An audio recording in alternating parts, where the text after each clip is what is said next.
Buenas tardes, amigos del Consejo Renal de Puerto Rico. Mi nombre es Ángela Díaz y soy la directora del Consejo Renal de Puerto Rico. En este momento nos encontramos en un segmento más de la Cita de las 3 y en la tarde de hoy nos acompaña la doctora Nilka de Jesús, nefróloga pediátrica, que la podemos encontrar en la unidad renal del Hospital Pediátrico en Centro Médico y en el Centro de Trasplante del Hospital Auxilio Mutuo. Buenas tardes, doctora. Buenas tardes, gracias por la oportunidad de estar aquí. No, gracias a usted por acompañarnos. El tema que vamos a tocar hoy es un tema que no se ha discutido lo suficiente en los medios de comunicación y es el trasplante pediátrico. ¿Qué se define como un trasplante pediátrico?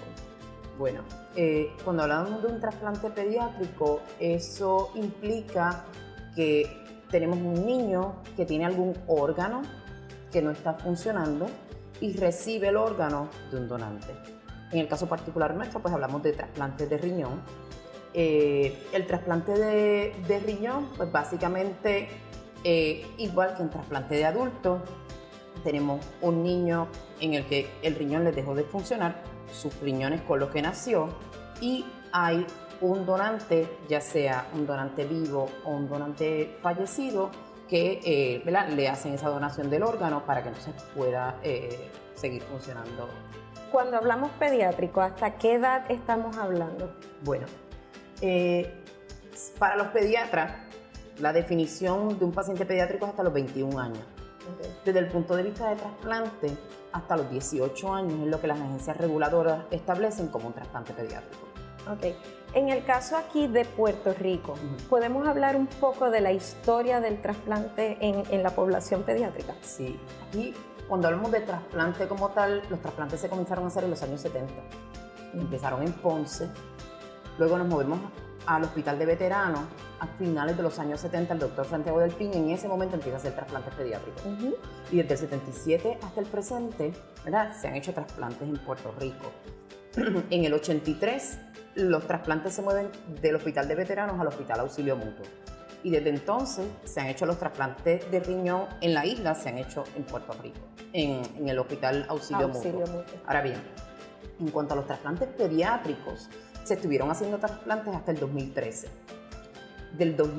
En este periodo se retira el doctor Santiago del Pin, y desde el 2013 hasta el 2017 hay un espacio donde no se hacen trasplantes pediátricos en Puerto Rico.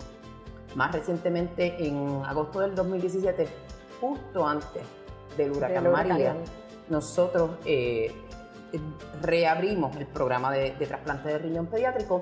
Lo único importante es que cuando se hacían del 83 al 2013, se hacían bajo el programa de adultos. El programa de adultos acogía a los pacientes pediátricos y los trasplantaban. Ahora el enfoque es puramente pediátrico. Ese periodo que estuvimos sin trasplantes pediátricos, ¿tiene una justificación? ¿Se debe a que tal vez no teníamos los recursos, no teníamos como tal el programa definido como trasplante pediátrico, o a falta de tal vez los médicos que estuvieran ahí porque se retira el doctor Santiago del Pin? ¿A qué se debe ese periodo? Bueno, en el periodo que estuvo Santiago del Pin, en ese momento, en realidad, la forma en la que se adiestró el doctor Santiago era básicamente que los cirujanos tenían el control del cuidado del paciente postoperatoriamente por años. Ellos manejaban los medicamentos de inmunosupresión y el cuidado en general de los pacientes. En las generaciones más recientes de cirujanos que se adiestran en la práctica de la medicina de trasplante, cada vez más y más los que manejan la inmunosupresión y los medicamentos y los cuidados post-trasplante son los médicos, los nefrólogos de trasplante. Durante este periodo de tiempo, del 2013 al 2017, se retira también el nefrólogo de trasplante que principalmente estaba allí, que era el doctor Juan Ovidio Pérez. Claro. Y en este escenario se retira el doctor. No necesariamente tenían una persona allá que tuviese el adiestramiento pediátrico. Sí, los cirujanos que están allí pueden hacer trasplantes pediátricos, pero no teníamos el equipo completamente formado. Ya para el 2017 teníamos a todo el equipo y entonces pudimos incorporar nuevamente el ofrecer este servicio a los pacientes pediátricos de aquí de Puerto Rico. mucho se habla de los retos tanto para la población adulta, ¿verdad? Para alcanzar este trasplante, este ansiado trasplante. En la población pediátrica, ¿cuáles son los principales retos y las principales barreras que se enfrentan para alcanzar ese codiciado trasplante? Bueno. Ese milagrito de amor. Sí, no, hay muchos retos que uno se puede encontrar en el camino. Yo te diría que en un paciente pediátrico, la parte del ambiente social en el que está el paciente pudiera ser uno de los retos más grandes para lograr obtener ese preciado trasplante. Uno pudiera pensar que tal vez la condición médica que tiene el paciente no le permite llegar allá, pero en realidad la mayor parte de los pacientes que tienen problemas en el riñón y pediátricos y terminan requiriendo un trasplante, realmente, aparte del problema primario de su riñón, no tienen otras condiciones comórbidas. No obstante, para uno trasplantarse, desde el punto de vista social, uno tiene que tener apoyo familiar, servicios, ¿verdad? Tiene que tener transportación y tiene que contar con unos recursos que uno tiene que garantizar que estén ahí disponibles al momento que el paciente se trasplanta.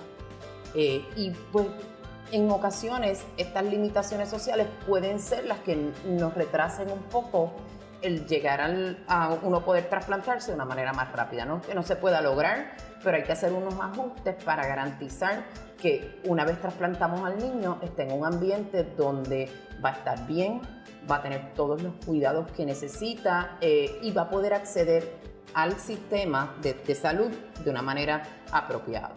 Cuando hablamos a veces del trasplante, nos olvidamos de que también existe lo que conocemos como la lista de espera, ¿verdad? En adultos, aproximadamente el tiempo que se ha dicho aquí en Puerto Rico, el tiempo de espera, un tiempo promedio, es de 6 a 7 años. En el caso pediátrico, ¿cómo se maneja todo este asunto de la lista de espera? Sí, para uno, ¿verdad? La lista de espera como tal, esto ocurre una vez el paciente ha sido evaluado y desde el punto de vista médico y desde el punto de vista social se entiende que el paciente está bien. Ahí el equipo multidisciplinario decide, ok, este paciente está listo para trasplantarse. Es candidato a trasplante. Es un candidato para trasplante, exactamente. Tiene dos opciones, tiene el donante vivo o ir a la lista donde recibiría un trasplante de un donante fallecido. Cuando el paciente entra a la lista, hay una organización que se llama UNOS, que es la organización que hace la distribución de los órganos a través de todo Estados Unidos, incluyendo Puerto Rico. Esta organización, con el tiempo, si uno ve la historia, ha cambiado los modelos en cómo hacen esa distribución de órganos. Hace sobre una década, podemos estar llegando casi a las 2 décadas, para los pacientes pediátricos se les da prioridad en la lista, se le da puntos adicionales al paciente que se enlista antes de los 18 años, se le da prioridad. Por ende, esperan menos tiempo que lo que puede esperar un paciente adulto. Okay. En términos generales, doctora, hemos visto a través del tiempo, ¿verdad? Y la literatura nos reafirma que el trasplante es como que la opción óptima para un paciente renal. Pero también aquí hay una situación económica, hay un sistema de salud frágil, hay muchos retos que las personas tal vez también ven muchos mitos en el trasplante. Para usted como nefróloga que prácticamente toma esta iniciativa en el 2017 junto a un equipo, ¿verdad? Que lo que quiere y busca es lo mejor para nuestra población, ¿dónde usted cree que debemos llevar un poco más nosotros, por ejemplo, como Consejo Renal, el mensaje, la educación? ¿Qué es lo que podríamos trabajar para adelantar el trasplante en la isla? Pienso, ¿verdad? Desde el punto de vista, enfocándome en los pacientes pediátricos, pienso que lo que mencioné previamente de la parte social, nosotros tenemos que, como comunidad de nefrología y con entidades como el Consejo Renal, nosotros nos debemos mover a hacer política pública que se enfoque en esta comunidad de pacientes que son tan vulnerables, donde yo soy una persona productiva, estoy trabajando, de momento tengo a mi niño, mi niña, que empezaron diálisis, mis sistemas ¿verdad? De yo poder ir todos los días a trabajar, eso se puede alterar si no tengo el apoyo familiar.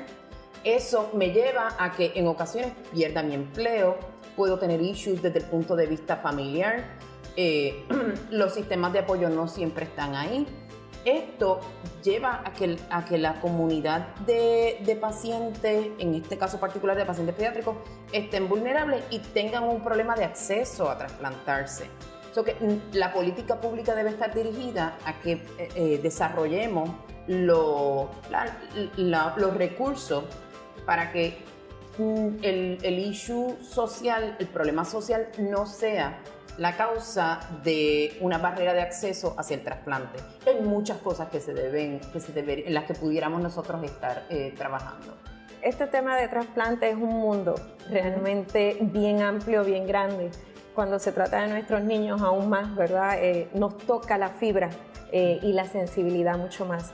Así que nosotros agradecemos su participación en el día de hoy, pero contamos con que va a regresar nuevamente y vamos a continuar hablando de lo que es trasplante renal pediátrico aquí en la isla de Puerto Rico. A todos nuestros amigos que sintonizan la cita de las 3, los esperamos en un próximo segmento que estaremos en el próximo mes llevando a cabo. No sin antes agradecer a Gustos Café por abrir las puertas de este lugar que prácticamente parece la casa de nosotros ya. Así que gracias a Gustos Café, gracias a la doctora Nilka de Jesús por permitirnos llegar a ustedes, orientar, informar y educar de una forma directa y sin ninguna interrupción entre nosotros. Gracias a todos ustedes. Nos vemos en la próxima cita de las 3.